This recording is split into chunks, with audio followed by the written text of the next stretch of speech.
Hello and welcome to the Granite Mountain Movie Club.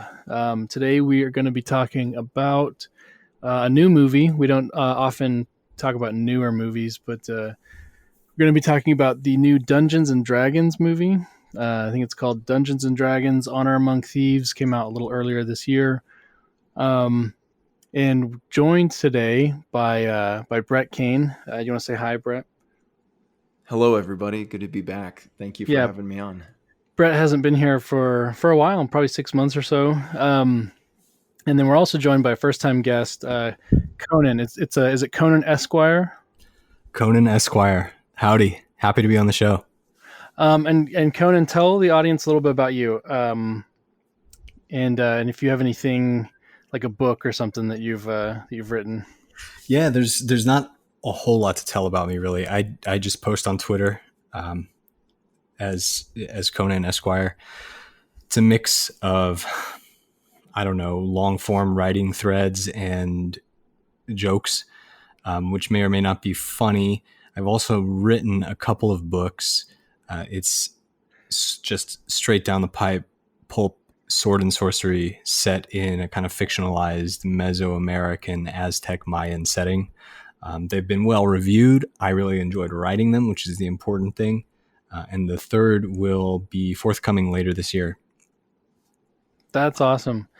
Um, I've actually so, read them. They're fantastic. Sorry, did you say the title? What are they called?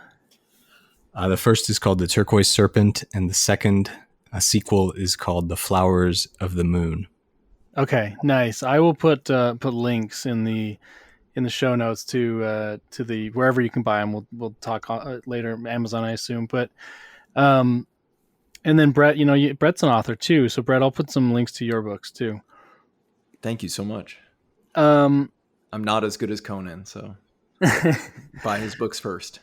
yeah. So before we get into it, before we start discussing the movie, I was curious if you guys had any experience. So we're talking about the Dungeons and Dragons movie, but I was curious if you guys have any experience with the actual Dungeons and Dragons game. Yeah, absolutely. Conan, do you want to go first? Yeah, I'll go first. I have a very limited experience with the Dungeons and Dragons game. I played maybe 10 sessions across a total of like 7 or 8 years back in the day.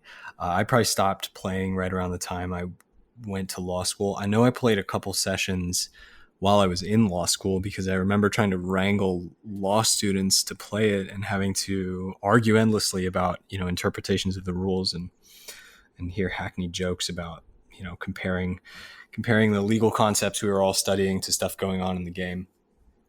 And I'm a little bit jaded, I think, because all of, I was always like, I never played with anybody who was really good at it. Like nobody with more experience than me. It was like I was always the driving force, kind of saying, "Hey, let's play this game. Let's check it out, see what it's about." Yeah. So I would always volunteer to dungeon master because nobody else wants to like take on any work to do it. They just want to kind of show up and goof off. Um, I think it was sort of successful. We played mostly, I think, fourth and fifth edition, maybe 3.5. I'm not sure how the timeline works out. And I was certainly not like plugged in enough to have a good sense of, what the differences were between editions or anything like that. I think the most successful session I ever had was one time I wrote like a one shot Halloween session for everybody to play where the party was whisked away to a kind of haunted castle by a vampire who wanted them to find and eradicate the other party of adventurers that kept raiding his house to steal his treasures. And then the other party of adventurers was like obviously modeled off the Scooby Doo gang. So my party was like running through a haunted mansion trying to find and kill the Scooby Doo gang. And it had, I just found every Halloween themed monster and trap and stuff like that I could find. I had like suits of armor that would follow people around and, a puzzle involving playing, I think, toccata and fugue in D on the big organ, and it would like open up a secret treasure room and stuff like that. So people seem to like that. That was a fun one. The rest of it, like, we couldn't keep a campaign going very long. Like, everybody got busy or lost interest. And, I don't think I ever played like more than 2 or 3 sessions in a row. So very, very limited Dungeons and Dragons experience. Nothing like some of the gangsters that I talked to about it on Twitter, just out of curiosity. Like, I'm like right on the edge of Dungeons and Dragons from multiple different angles. So I talked to a lot of people who are big like D&D heads and, extremists about it. I like the extremists. I like the guys who say, you should only play like first edition rules as written, and everybody else is playing the game wrong. I get along with those guys. I appreciate the fervor they bring to it. I haven't had time to try to kind of plunge back into it, but it's on my radar. It's something I would be interested in the future. Yeah. Yeah, it seems like something that is like best suited for like teenagers when you have like tons of time, and a reliable friend group, who all live near each other or something, or maybe like the other type of group of people I know who like play regularly are maybe like software engineers who are very like comfortable in their career.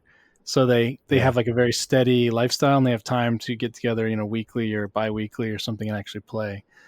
And I'm glad, and I think your description was really good too, because I think a lot of people haven't played it ever, right? And they don't even really have a concept for what it is. Before I had played it, and I played it briefly for like 2 years, maybe from the ages of like 13 to 15. That's the only time I've ever really played it. And before I played it, I didn't really know what to expect. I'm like, is there going to be a board? Like, is this a board game or what is this? And I think your description of your experience captures this. It's like, it's very open. It's very free. It's like, you can do kind of whatever, there's parameters and there's rules, but they're highly subjective based on, this person known as a dungeon master who kind of is like I don't know how you describe it best. Like I say, I only played briefly, a long time ago, but it's almost like it's like a referee, I guess, but is also like a narrator and kind of a storyteller, making up scenarios. So there's just tons of room for creativity. It's a lot more, to me, it is something I would love to be able to get into, but it's kind of like that or podcasting. And I guess I'm doing podcasting, but I think it's great. I played with just like some neighborhood guys when I was a teenager, and there was no demonic possession or anything. That was something going around at that time. People were like against it, I guess, but it was mostly just Mountain Dew and talking about like killing orcs or something like that. I love it. That's, it reminded me, it's so funny because when I was growing up, I had heard kind of peripherally about Dungeons and Dragons, but I thought it was just like nerd stuff, like technically it's a lightning bolt, and just like stuff like that. So it never interested me because I was always outside, like actually getting into fights and stuff. But over the last couple years, Dungeons and Dragons has just become so ubiquitous. And my wife's best friend loves Dungeons and Dragons, and she got us into it a couple years ago, and we've really enjoyed it. And it's funny, Conan, because I know some of the extremists, some of the purists would just be so angry at me. It's almost like jujitsu. I don't know if you guys have trained jujitsu, but I mean, back in the day, it was hard to find jujitsu. Now there's a jujitsu studio almost on every corner, and there are people who are purists and there are people who like just go in no gi, and that's how I approach Dungeons and Dragons. I know a lot of people complain about 5th edition, and it's definitely becoming one of those areas that's just totally politically correct and things like that. But I mean, it's really accessible now, and I love the art behind it. So I did some art for Jason Gardner. He's a former Navy SEAL, and works for Jocko Willink, and so he and his family play all the time. So I did some artwork for him, and for GM Dice, they commissioned a couple pieces, and that's my favorite thing about, because obviously Conan and myself, we write, and just being able to tell a story with actual characters who are invested and have their own goals and own backstories, it's really exciting. So I think everyone should try it at least once, and probably more than that, because you can get kind of a dud of a DM, a dungeon master, who might not let you play to your style. But if you have a good dungeon master who cares about telling a good story and people having fun, it can be a blast. And you can have, like you said, Conan, just a one off. You can do that, and it's pretty fun, and I think it's really accessible. It's a great game. I mean, you can do anything you want with it. It's just take some imagination, and it's pretty cool to see how it's evolved, and things like what's that show on Netflix, Stranger Things, that kind of brought it back into the zeitgeist, and now this movie especially. Brett, you mentioned, I guess it was your wife's friend. Sounds like that was a girl. Are girls allowed to play Dungeons and Dragons? Well, that's a good question. And thinking about Conan in law school, arguing about the rules. In my rules, no, absolutely not. No girls, no gays, like none of that stuff. No, but yeah, she's a big fan. Her husband enjoys playing with it and playing Dungeons and Dragons too, and they've got just tons of dice and tons of minis, and they have fun. So yeah, it's pretty funny to see, and she's someone who understands the game. So it's well, I think it's fair, if it's reasonable, if her husband accompanies her, she can play, right, but yes. Otherwise I would hope not. Yeah, no, she's awesome. Both of them, I've loved playing with them. Yeah. Well, that's actually interesting though, because this sounds like this a phenomenon of recent years or something, because for most of its existence, I'm pretty sure girls just self-selected out, and just it's like somewhat, maybe what is in the last 10 or 15 years, it's like cool to be a nerd, I guess, but that was not always the case. Oh yeah, absolutely. Yeah, and I think the reason, anything that comes back into the zeitgeist, like you said, Brett, is going to bring controversy with it into the zeitgeist, just by the nature of the way things are now. I think that's a lot of what kind of the unspoken thing that drives a lot of what people argue about with or about D&D now, where there's like the feminine impulse to make D&D crappy, or to like make D&D about like complicated romance setups and backstories and stuff, when kind of the old school approach is to treat it like a true war game, So there's some serious trend clashes there, which are being kind of leaned into in a way that doesn't particularly interest me by Wizards of the Coast. And I don't know, Wizards of the Coast being, the company that publishes Dungeons and Dragons. I think that's still right. I think so. But it they also publish Magic the Gathering, which, as you know, is at the center of the recent Lord of the Rings Magic card race swap debacle.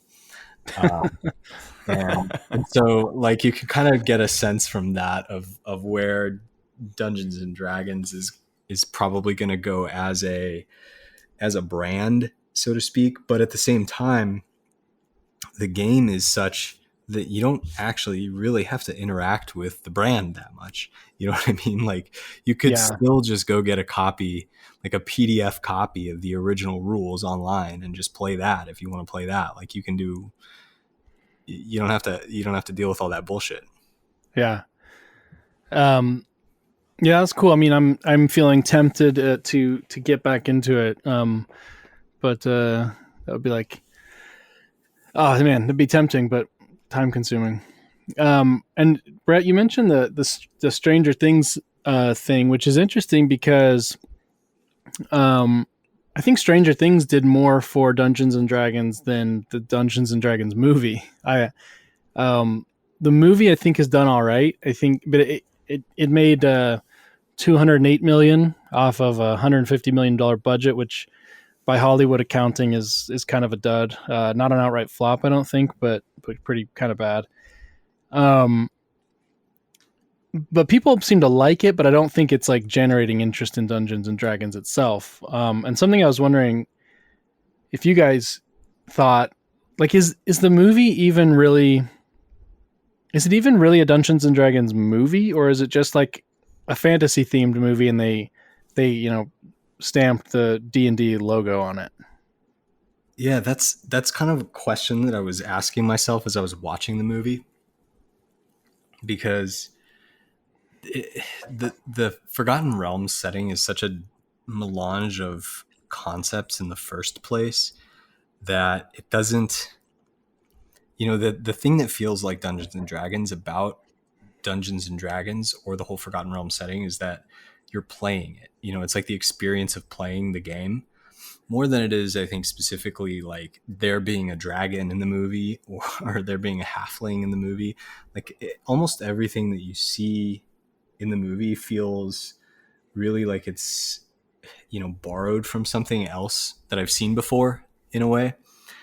Like, Bradley Cooper being a hobbit in the movie, like call it what it is, you know what I mean? Like Bradley Cooper being a halfling or whatever it is in the movie. I'm just like, all right, but I've seen the forced perspective shots with hobbits before.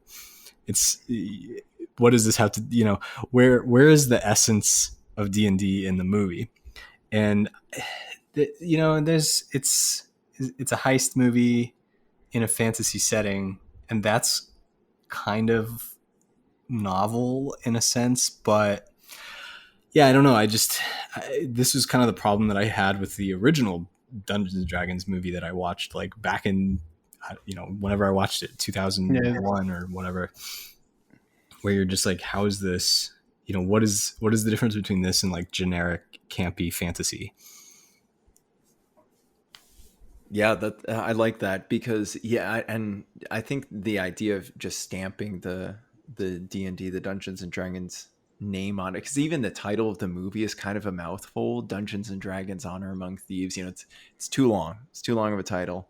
I enjoyed it. I thought it was a lot of fun. I brought my brother-in-law and a couple of my friends to see it, and none of them have played Dungeons and Dragons before, and they enjoyed it. So it seemed like, from just a fantasy heist movie, it was good. It hit the right notes in my mind.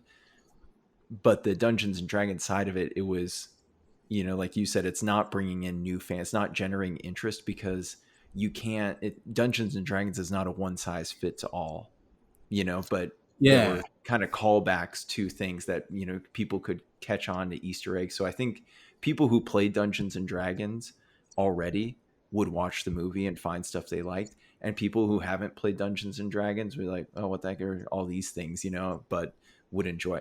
I think it was good, but you could put like a Dungeons and Dragons stamp on almost any fantasy movie and say, oh yeah, Right, this takes place, right? It's just right. like, so it's not unique in that way. Well, sorry, go ahead, Granite.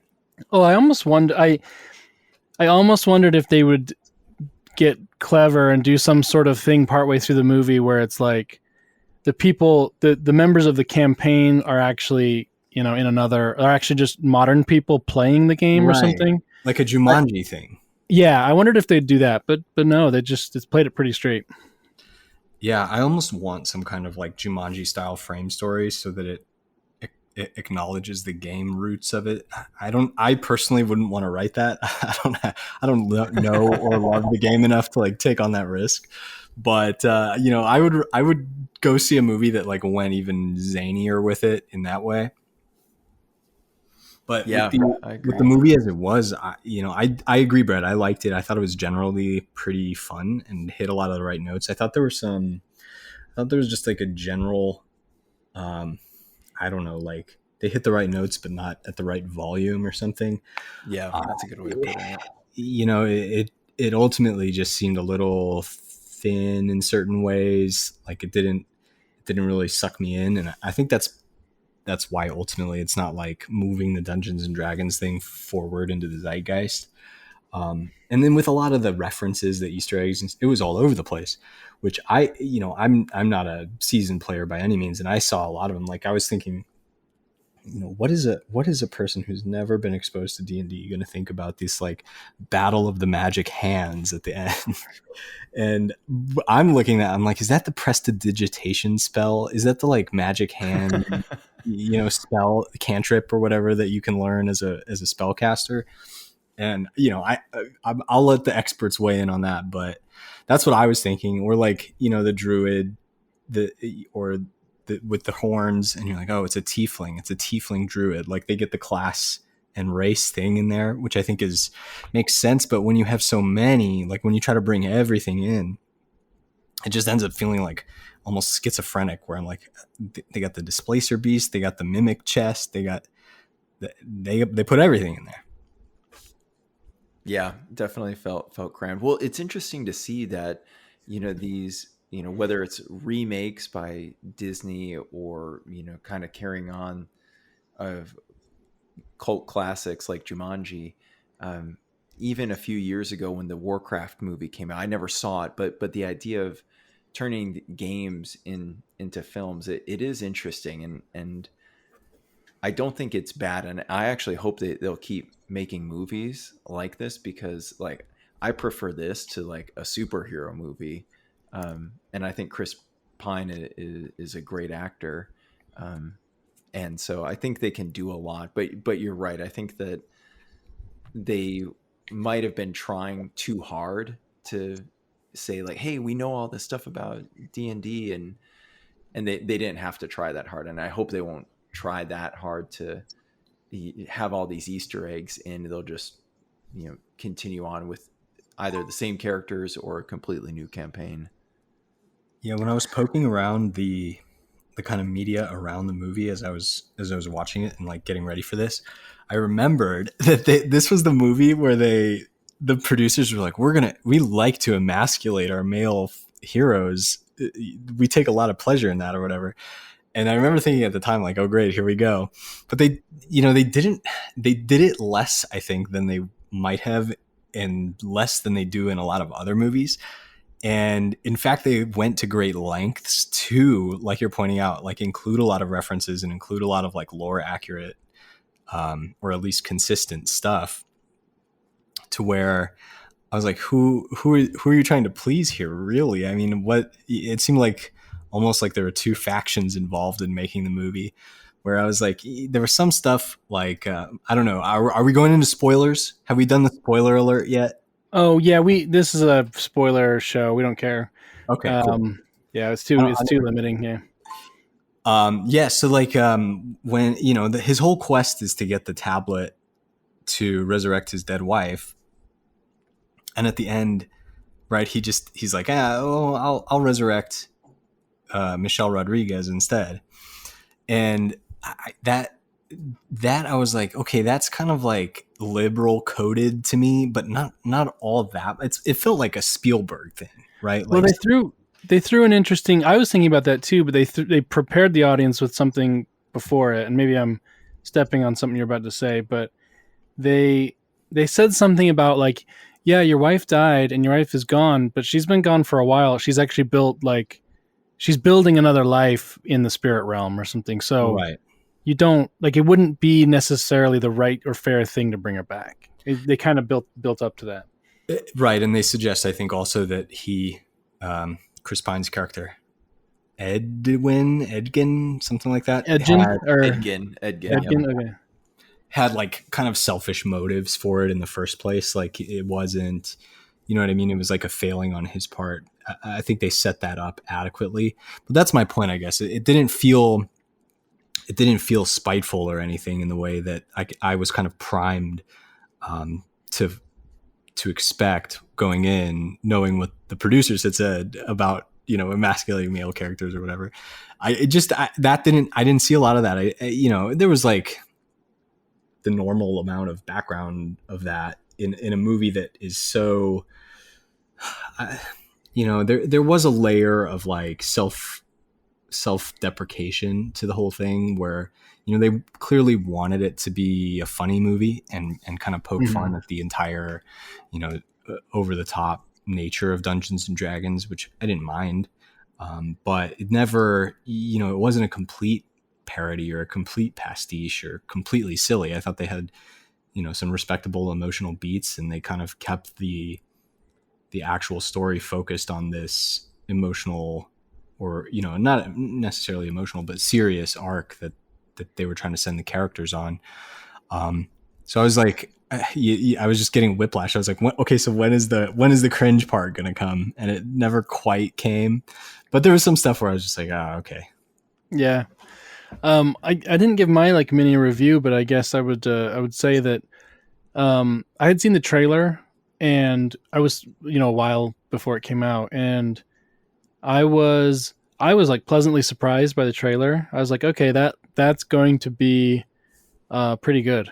I feel like I'm pretty good at judging a movie by its trailer, especially because trailers now are so like revealing. They usually don't leave much ambiguity to what the movie's going to be, but I was confident it would be kind of what it was, and I think it was, and I think it worked. Like, I think just overall it worked. Some of the jokes, I felt like most of the jokes were kind of well written, but the timing sometimes seemed off, and they didn't hit like they should have, but some of them did, and that was good. And it's also kind of, maybe there's been stuff like this and I just haven't been paying attention, but it's kind of refreshing to get stuff that's vaguely fantasy, but not so dark, because we've been in like the Game of Thrones, Rings of Power, and even Harry Potter. I don't know if you'd count that as like fantasy. It's, I guess maybe not, but even Harry Potter was dark. It's like, this is feels like the first sort of light fantasy we've had in a while. Oh yeah, I didn't even think about that. That's a really good point. Yeah, and in regards to Harry Potter, I mean, what's that, historical fiction now, or no? I'm just kidding. Definitely fantasy. Yeah, I think it was.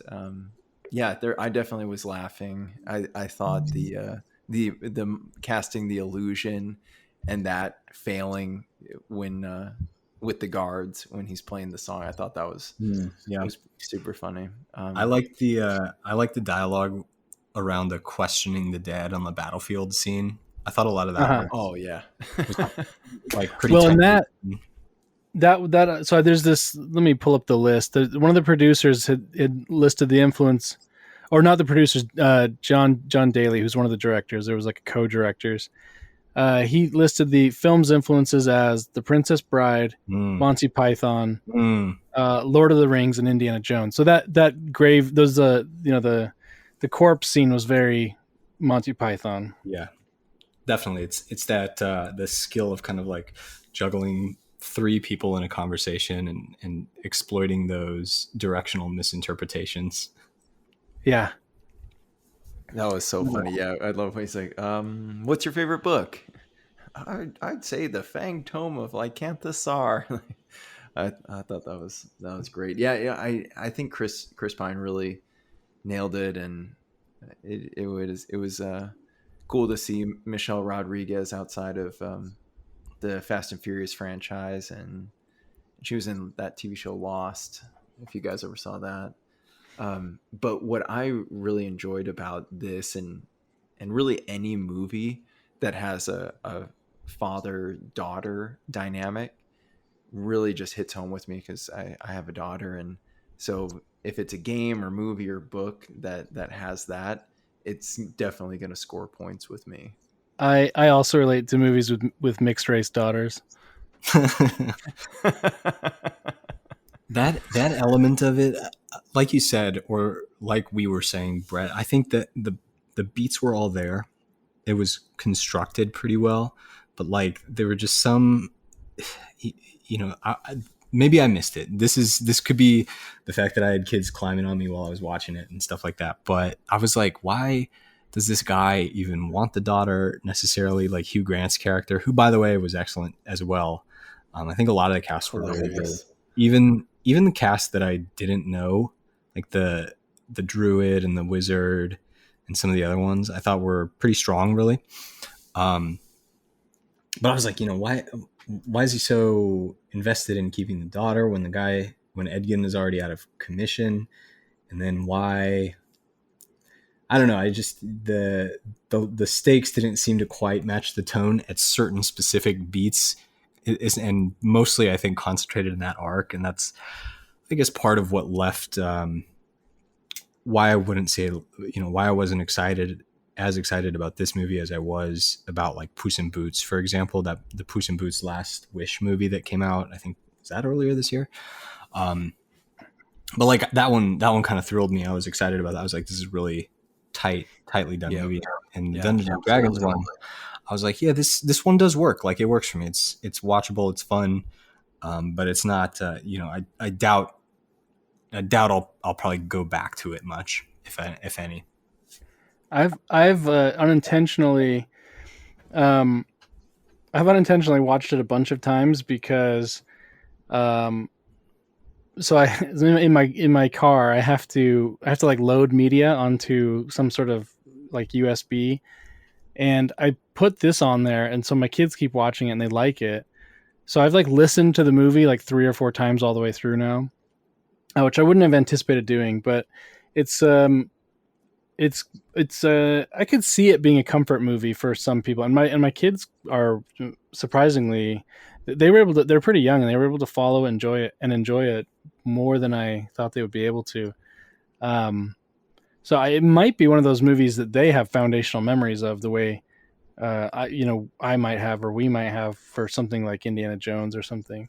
I can see that. That does happen. Yeah. Sometimes a movie, it just happens to be the one, even if it's not the best movie in the world. It just kind of imprints on you, and you're just like, oh yeah, it's kind of inexplicable. Well, and to that point, what I really appreciated about this is that it was clean. It was a clean movie that you'd be comfortable watching with your kids. There was no sex. There's no like gratuitous violence. There's no, I don't even know if there was much, if any, profanity, maybe a couple, but it seemed even cleaner than like Marvel movies nowadays that love to push the envelope with that stuff. So I appreciate that. And more so even because one of the biggest Dungeons and Dragons online phenomena is the Critical Role. Mm-hmm. And Amazon has made like an animated show about that, and I mean it's it's a cartoon, but it's unwatchable for kids just because it's so sexualized and violent and profane. So I appreciated that. What is that? I've never heard of that. What is it? Oh, are you familiar with that, Conan? About Critical Role? Yes, I know. I'm not very familiar, but more familiar than I want to be. The Critical Role is like I think it's like it might have at one point been carried on actual TV. I'm not sure, but it's a show, a Dungeons and Dragons show, where like a professional DM of some vintage DMs a Dungeons and Dragons game with like nerd culture notables. Like I think maybe like Patton Oswalt type people, if Patton Oswalt's not enough. Like Felicia Day type of people, you know what I mean? And they Will Wheaton or something. Yeah, like Will Wheaton. I think Patrick Rothfuss, the author, has been on it, and John Green and his dorky brother. Yeah, basically the list of people that I can't stand. Just Reddit people. yeah, theater kids. They're all theater kids. You know what I mean? And so they all just like ham it up in the most cringe-inducing way, playing these Dungeons and Dragons games like for adults, and it's like it's just so schmaltzy and cornball, and they think it's like the hottest thing in the world. And then they made an animated series out of some elements of the campaign that they ran, and that's what Brett's referring to. And it does get quite inappropriate at times in a way that's like not classy, like not tasteful. Yeah, I assume it's like performatively edgy or something. Yeah. Yeah, definitely. Well, and it's kind of too bad too. It's one of those weird phenomena. It's like, you know, I don't know if you guys ever like will watch, but the people playing it's like people watch people playing video games online, Right. Oh and yeah. now it's like you're watching for hours at a time other people playing Dungeons and Dragons, and it's just kind of a weird thing. And Matt Mercer is the name of the DM, and he is, you know, pretty famous. I actually like don't like his style of DMing. Not that he's not a talented voice actor and you know, storyteller, but there's actually a way funnier and I think way more talented guy, Brennan Lee Mulligan, and he's on. It's called Dimension 20, and he has like some shorter, more digestible stories, and he even has a podcast, and the episodes are only like an hour long. So that's Oh, pretty good. I just googled him. He had that video that went like viral where the girl was saying like, "Well, actually, no, you suck. You know, yeah, I don't know if you guys remember it, but he's like this pasty redhead, and the co-host woman was like, "Well, no, actually, women shouldn't like you because you suck and stuff." No, I but haven't seen that. I I'll will have look to it check up. that. It was. I bet you guys saw it. You just don't remember. But it went around like right wing Twitter for a while, and people didn't realize it was like a clip from a show. So Mm. they're like, "See, like this is how like women are mean to just pasty redhead guys. He's trying to be nice and she's mean." Oh man, that's funny. No, she's right. People should be mean to him. Yeah, well, and it's and that goes back, you know, Conan, to what you said. It's like, you know, no matter how cringy the brand gets, no matter how politically correct or whatever, even like these big names behind it, they don't have a monopoly on it. I mean, like they could Dungeons and Dragons could come out and say, "Hey, we're not letting straight white men ever play our game again," and we'd just be like, "Whatever," and just do it ourselves. You know, it's just like we don't Yeah. need anything from them, and that's kind of too bad because I think that like now everything's online and it's over marketed, and it's, Right. you know, they're producing all these like toys, and you can go to Walmart and buy the player's handbook or whatever, and it's just there's too much merchandise behind it when it doesn't need to be that way. Well, I mean, that's just, you know, that's the industry. You have to, it's no good if you just sell one pamphlet and that's it. Like people can play forever. You know what I mean? You got to get people on a subscription. Come on. Yeah, absolutely. Speaking of Granite, when are you going to put a paywall up on for the Granite Mountain Movie Club? I don't know. Leave a comment if you would pay for something. I don't. I don't know what people would pay for. Leave a dollar signs in the comment section if you would pay. Let's see. You guys started talking about the cast a bit, but I wanted to go through the main cast. So, and with going from the premise that, I think the script and the jokes were pretty good. Were okay, but they kind of only worked because Chris Pine was there. Mm-hmm. And without him, I'm not sure this works. I mean, maybe there's a couple other people that are kind of like him that they could have done it, but I think he was a really good anchor for the cast, and it's good for them that they got him. I think he worked. What else? What did you guys think about the cast, though, in general? All right, you guys had done a little bit on it, but let's get more into it. I think we said that Michelle Rodriguez was good, and it was Barbarian Warrior seems like it would kind of be a typecast for her, but I think she brought it a little bit outside that. And then Hugh Grant obviously just knew what kind of movie he was in, just like Jeremy Irons did in the old one, and it just turned it up to 11 and was wacky. But it's appreciated, you know what I mean? Like you got to have, especially with a villain, I feel like you have to just dial it up. As for the rest of the cast, I totally agree. You know, like I said, Bradley Cooper was just kind of there as a little guy. Yeah, which is like funny enough as a I guess gimmick, but I didn't really think I didn't think Bradley Cooper's acting really elevated the movie per se. Yeah, Um, I don't think that I don't think that worked. I found the whole thing pretty bewildering, really. That's like the Yeah, it was one sort of place that it got a little risque, just by implication. The fact that he was like her ex husband. yeah. Okay. Yeah, that was maybe they I guess they were banking on that generating buzz or something, but that's like 90 seconds where it's like cuz the movie is a little long. That's like I would have, I would have cut that. Hmm.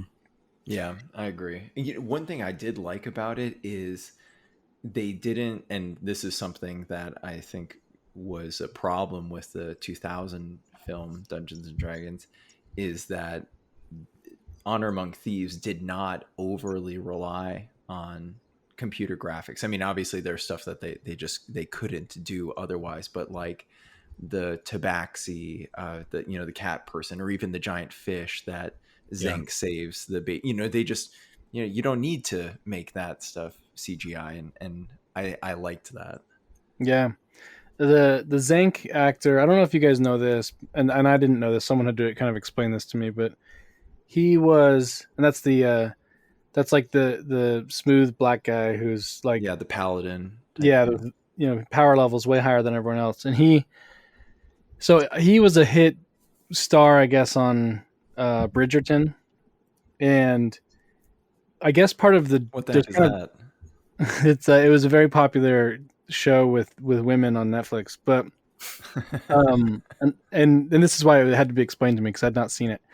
But apparently, his role in this movie was kind of a meta joke about him as an actor and like as a presence, um, because that's kind of, I guess he kind of left that show Bridgerton partly. He kind of had a reputation of being like overwritten as, I guess, as kind of too perfect. So that was kind of a continuation of the joke of him being uh, this like overly perfect and smooth and capable guy. Interesting. So yeah, now that I think about it, I'm still noodling on the question of how is this specifically a Dungeons and Dragons movie, and that kind of goes to that question in the sense that once in a while, presumably, you get somebody who insists on bringing their over leveled character into a campaign or something, and carrying everybody else, which is Yeah, what it felt like in that the dragon scenes. And I was also thinking like, maybe the sort of stilted, weirdly paced, self conscious comedy, maybe the that's the mark of the D&D movie, because that's the tone of the room that you're in, where non-professional actors are trying to role play these characters impromptu, right? You're trying to embody these characters in a sort of stilted and awkward way, and not able to fully commit to the seriousness of the situation. You're just always relieving that tension by cracking ill-timed jokes. yeah. I did see one quote from someone involved in production. I don't recall who, but it's something about that the group was kind of supposed to resemble a campaign of players where they're fairly low level players, and like no one was supposed to be very competent. They were all supposed to be kind of bad. Um, and presumably, the idea was that they wanted this to be a franchise. It didn't make enough money probably to get a sequel. Maybe they find a way to make a cheap sequel or something. But they presumably, in the sequels, they would like be leveling up or something. Right. Yeah, that was kind of the thought that I had coming out of it, where I was thinking I almost wish that they didn't include the entire Red Wizard's Lich magic arc to it, where you have these like grandiose stakes and big evil magic coming out of the sky and have to save the entire realm. I almost wanted it. I was like, these characters are kind of doofy. They're young. They're just starting out. Like, give them a smaller scale campaign. Like, the heist is a good idea. Mm-hmm. Focus on the heist. And because like a lot of the heist stuff I thought was the strongest stuff in the movie. Like the scene where they have to sneak the portal into the carriage. that was like my favorite sequence. I think I thought that was really creative. It was kind of like a portal gun situation, but Yeah. Oh, totally. I didn't mind that at all. I thought it was really fun. Yeah, I agree with that. And I'm sure they'll make another movie, but you're right. It might have to be a standalone or cheaper. Try and make a TV series or something out of it. Yeah, the problem becomes if they can't get like Pine back, then it's that's a problem. Yeah, it's interesting to see. So there's you can see it on YouTube. It's like a 30-minute, just a really short one shot game with Matt Mercer DMing it, and then we have what's his name, Dominic Toretto, who plays him, Vin Diesel. He's in it, and he did good. So I think a lot of people actually really enjoy playing this, who are well known. I know that that there are some people that are friends with Chris Pine who are on that Dimension 20, like Lou Wilson, he's a good actor, kind of an improv guy, and he does a lot of D&D, and he's close friends with Chris Pine. So I think there will be more buzz behind it, but they're going to have to shift their focus from trying to like bring new people into Dungeons and Dragons and then just make a good fantasy movie that people can appreciate. Because anyone who plays Dungeons and Dragons, they're like, well, if I was DMing this, I would have it totally, because DMs are constantly critiquing the movie. Players are like, oh, I would totally do something different, and then new people are like confused. Yeah, right. So you said Vin Diesel plays? I was gonna go into that. Yeah. Vin Diesel is a huge Dungeons and Dragons fan, like really? a long time avid player. Did you guys see his movie, The Last Witch Hunter? No, I did not. It was this like vanity project for Vin Diesel that was more or less based on like a Dungeons and Dragons character that he played for a long time.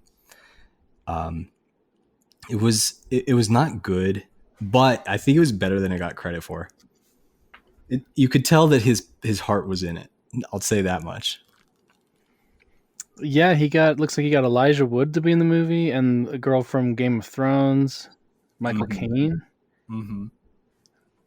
Oh wow, that's pretty cool. It was pretty dopey ultimately, but it had some. I thought some really compelling imagery that you could tell he had like spent a lot of time thinking about and developing, and had a hand kind of in the production. And it wasn't the beats were more or less there. It was structured such that it works as a movie. It was all the payoffs were set up and characters made sense. Yeah, I saw that. I saw an interview with the cast of this movie of Dungeons and Dragons, and I guess Michelle Rodriguez says she was a longtime player. Maybe Vin Diesel got her into it on Fast and Furious. Yeah, maybe. They're just playing, between car chase scenes. Yeah, and then they said that the redhead girl, who I think her name's Doric in the movie. Yeah, the tiefling druid. Yeah, they said she's a big player and that she played in high school, and that was kind of weird to me. Because like I say, when I was playing, there was absolutely no girls playing. I'm skeptical. I'm gonna call BS on that one. Yeah, that's myth making. I think that's puffery. That's marketing. Yeah. Yeah, we're all real serious players. We all love the game. Well, Pine admitted to not really knowing what it was until he got the role. So he said he started playing to prepare for the movie. And then I don't know if anyone else had played. Yeah, I'm sure Hugh Grant did not play. He didn't. He had no idea what it was. He had no idea what D&D was, and he doesn't actually do. He makes a point of not doing like franchise movies or this kind of thing, but he read the script and actually just genuinely liked it. He said so. That's pretty cool. Yeah, it was kind of funny.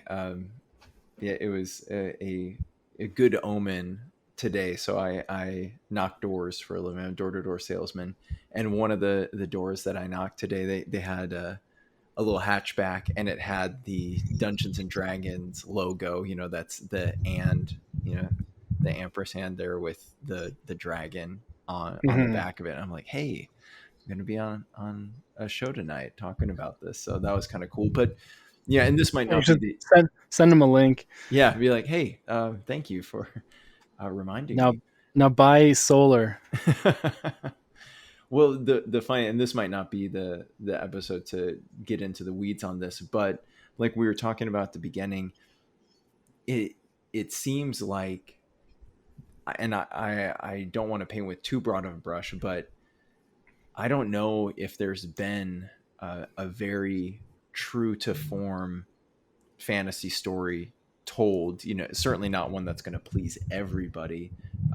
I think Peter Jackson's Lord of the Rings films were excellent, so I definitely enjoyed those, but there are plenty of people who didn't like his interpretation. But it seems like in many cases it's just getting worse. Now we're dealing with the Rings of Power, and Henry Cavill's amazing, but if you've read the books, the Witcher TV show sucks, like, compared to the books.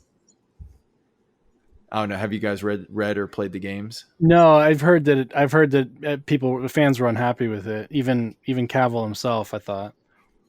Yeah, Yeah, and see, I've like, played a bit of the games, but that's the extent of my Witcher knowledge. oh, dude, you would love the books, especially as a writer. I think you'd find a lot to appreciate there. But my point being is, like, I think he would do really well in a fantasy movie like that. He should have played Zank or something, Henry Cavill. Yeah, that would make sense. Um, I'm not sure if you guys know about this, but the director is a team of directors, and one of them was John Francis Daley, and he was on a show back in the early 2000s as a child actor called Freaks and Geeks. You guys ever see that? Yes, I did see It was that only a long time ago. it was only like one season. I think it was like it was like, I think it was Judd Apatow. He made it, or it was like producer.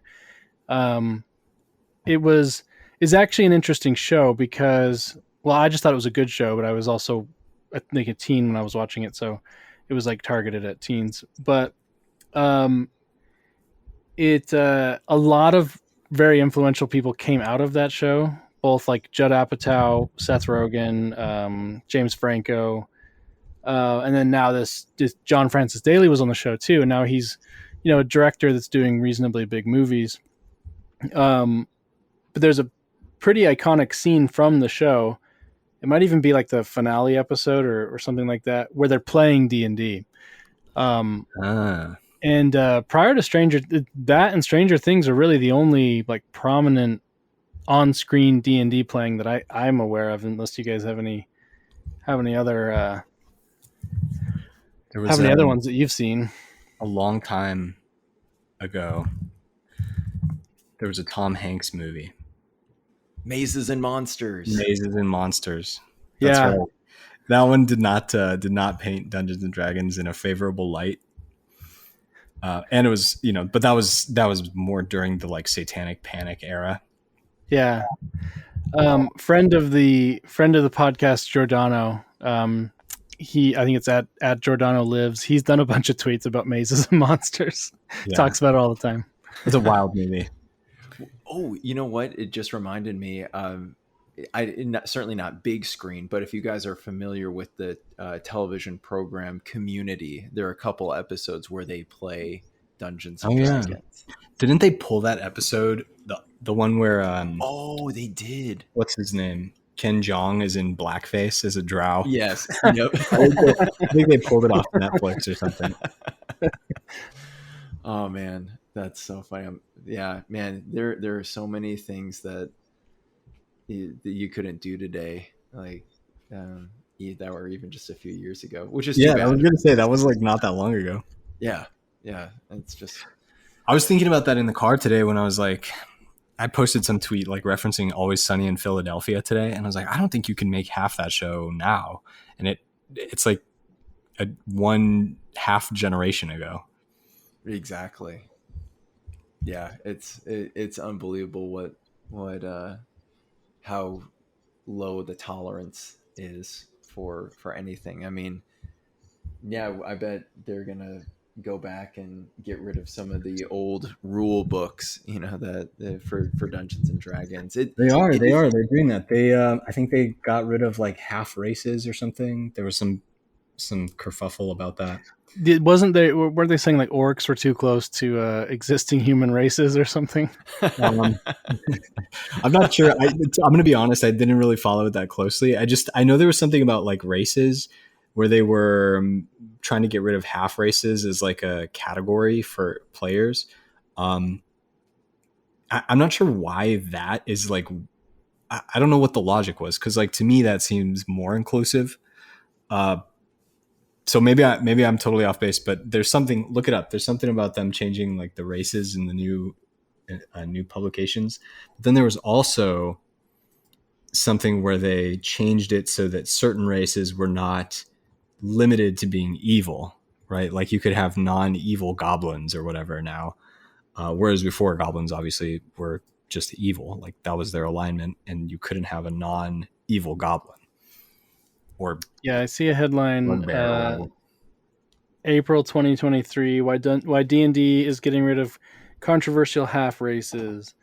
I don't want to read the article, but I yeah, assume it's stupid. I wouldn't read it.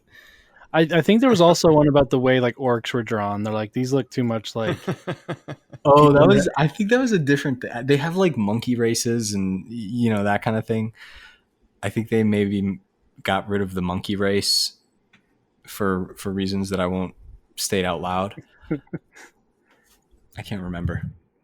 That's funny. Yeah, well, I mean, they're even trying to do that in whatever the heck it's called, Rings of Power. It seems like they're trying to push towards orcs that can be good, or even like female orcs. Things that Mm-hmm. Tolkien never stated. So, yeah, that's pretty Was funny. was orcs in Tolkien all male because they're like made not born or something? Yes. I Okay. don't know that Tolkien himself, at least in the books, really goes into it. We're definitely never shown any female orcs, or any of that discussed.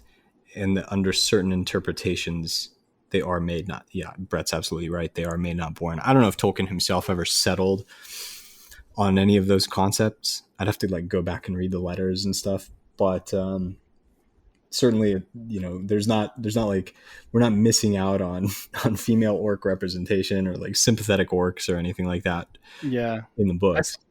I saw today someone was posting like oh Tolkien was or Lord of the Rings was queer coded, and I forgot that people were still like I'm amazed that people are still doing that. Like Dude, there's whole like academic journals where people publish these long-winded articles and they go to conferences, Tolkien, Lord of the Rings conferences, and present them on. And if you go pull this year's conference agenda, half of it or more is like how Tolkien is queer coded, how Tolkien is trans coded. Like they're working really hard at it. yeah, I mean someone tweeted like the you saw that picture of the White House with the pride flag. Yeah. Someone made a joke. They like put the I don't know what flag from Lord of the Rings with the star and the tree. Like they put that instead of the pride flag, Yeah, that's the from Gondor. the Gondor flag. Okay, and then they got like 2,000 likes, and then some big like I don't know like queer Tolkien fan account like quote tweeted it with like a pride flag at Gondor or something, and that got like 80,000 likes, and it's like what? uh, They don't care though. Like it's not important to them to be correct within the bounds of like good interpretation of the work. They just have to stake their claim and possess it. yeah, and I'm even fine with like I'm even fine with rooting around for things that the author might not have intended, but but maybe unintentionally put in there. But like in Lord of the Rings, you just like, I don't even you can't find it. Like you just have to make it up. Yeah, it's not there. Well, interesting. So I'm actually looking at that article, and so the big stir. I'll just read one comment. This is from D&D rules designer Jeremy Crawford, and he says, "Frankly, we are not comfortable and haven't been for years with any of the options that start with half. The half construction is inherently racist, so we simply aren't going to include it in the new player's handbook." It's weird though, right? Like I don't get the logic. Well, I mean, they have to have something to be upset about. Well, and I think it's noteworthy that there were no orcs in the Honor Among Thieves movie. You know, the guy at the beginning is a hobgoblin that Olga, Michelle Rodriguez's character, beats up. But yeah, no orcs. That's a good point. I didn't even notice the absence, but that's a big absence. I feel like orcs are kind of, a premier villain, at least in the classic sense of the game. I think I was an orc when I played. Or can you play as an orc? Yeah, you can. Yeah, people like homebrew it, or I played as a half orc, so I guess maybe I'm that's racist. what it was. Yeah. No, it's funny. I wonder, they might have that. Didn't they make a kind of like modern movie with orcs, and it was like a modern fantasy with Will Smith and Joel Edgerton? Oh no, Bright. Yeah. Dude, that movie was crazy. That was one of the craziest movies I've ever seen. Like, not good crazy, just totally berserk. Like, I didn't finish it. Should I go back? I mean, I wouldn't really bother. Like, it's not good. It's just like, do you like bad movies? There was one scene that just like haunts me every day, where he's like, so the you have to understand the basic premise of the movie here, which is that for whatever reason, there's like some backstory involving a Dark Lord, but now LA is like a fantasy version of LA where orcs live, and also humans and elves. And it's like really class coded. So like elves all live in Hollywood Hills, and orcs are, like poor people and minorities. But then there's like also Compton or something. Yeah, exactly. And they all, they wear jerseys and they do like thug shit. And but like humans still have like human internal class issues, and they're the same.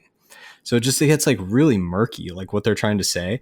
And at one point, there's also fairies, like little buzzy, annoying fairies. They're like rodents almost. And there's like a fairy buzzing around Will Smith's house at one point, and he chases it outside with a broom, and then like whacks it with the broom, and then just kills it. Like he smashes this fairy to death on his front stoop with a broom. And like his neighbors are looking over from their stoop next door in horror, apparently. And Will Smith is like, "Fairy lives don't matter today." And it's like, what are you trying? I don't understand this. Like, what are you trying to tell me here? It's just like such a bizarre blend of like, I don't know, 2016 social class memes that doesn't maybe I'm just not smart enough to get it all to line up for me, but it's so bizarre. None of it really.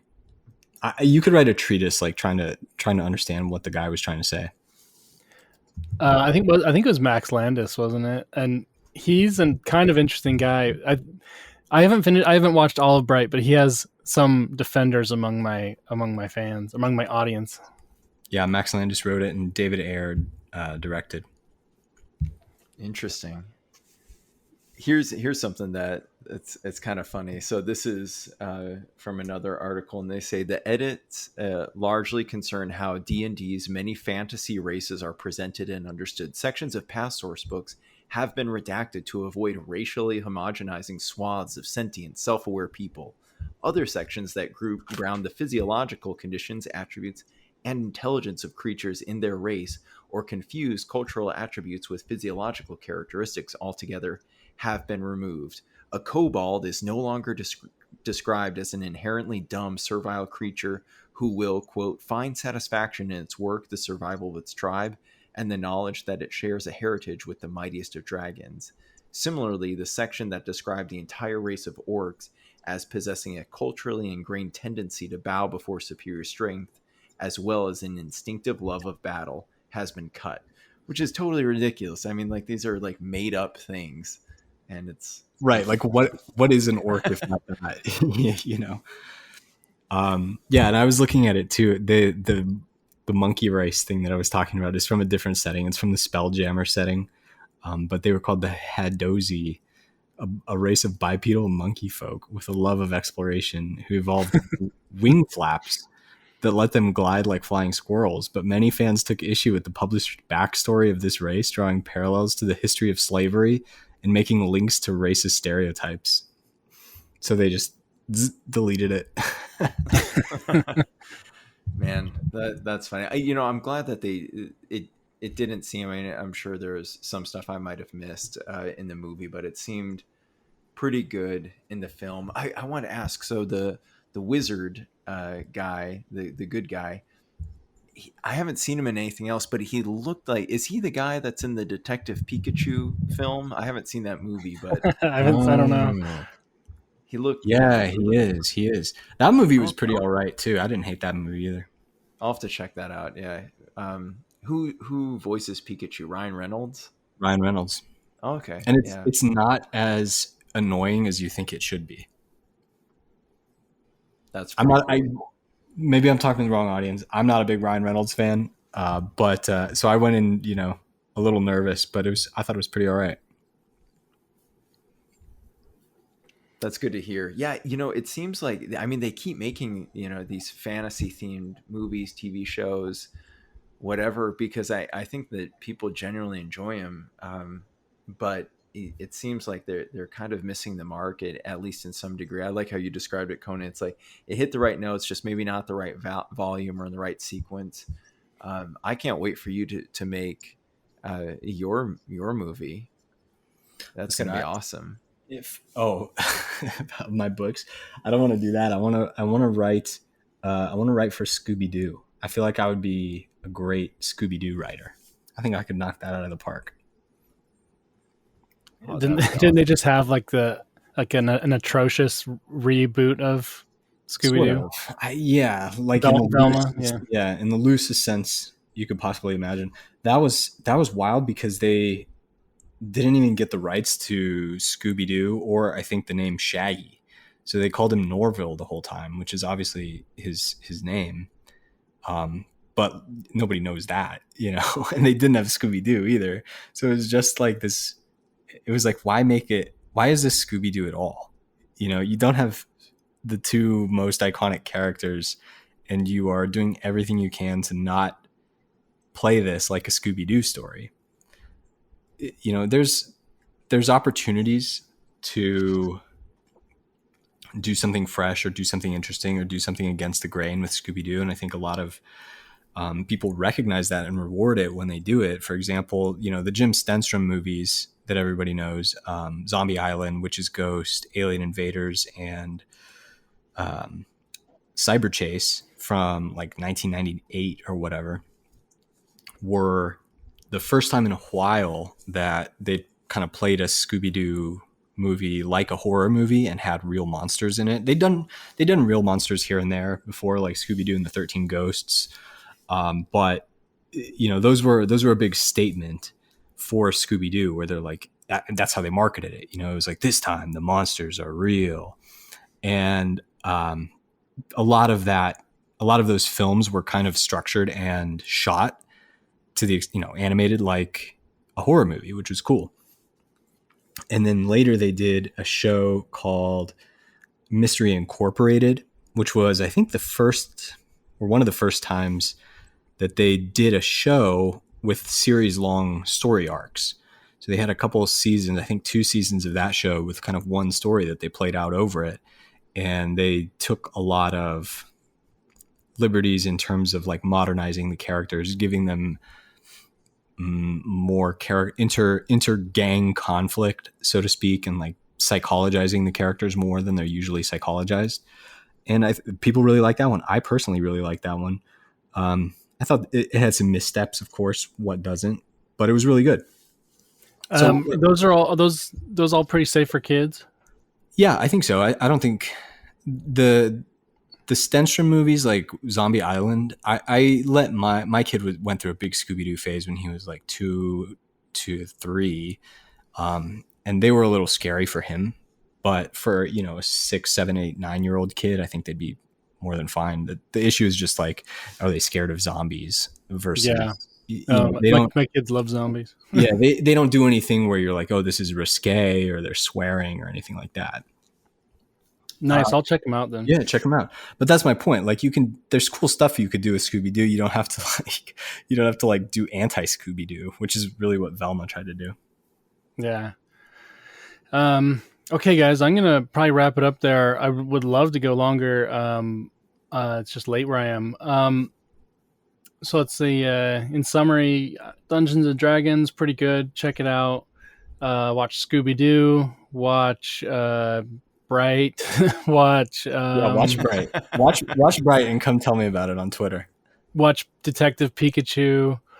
Watch Vin Diesel's movie, The Last Witch Hunter. Yeah, Last Witch Hunter. $signs in the comments section. Like and subscribe.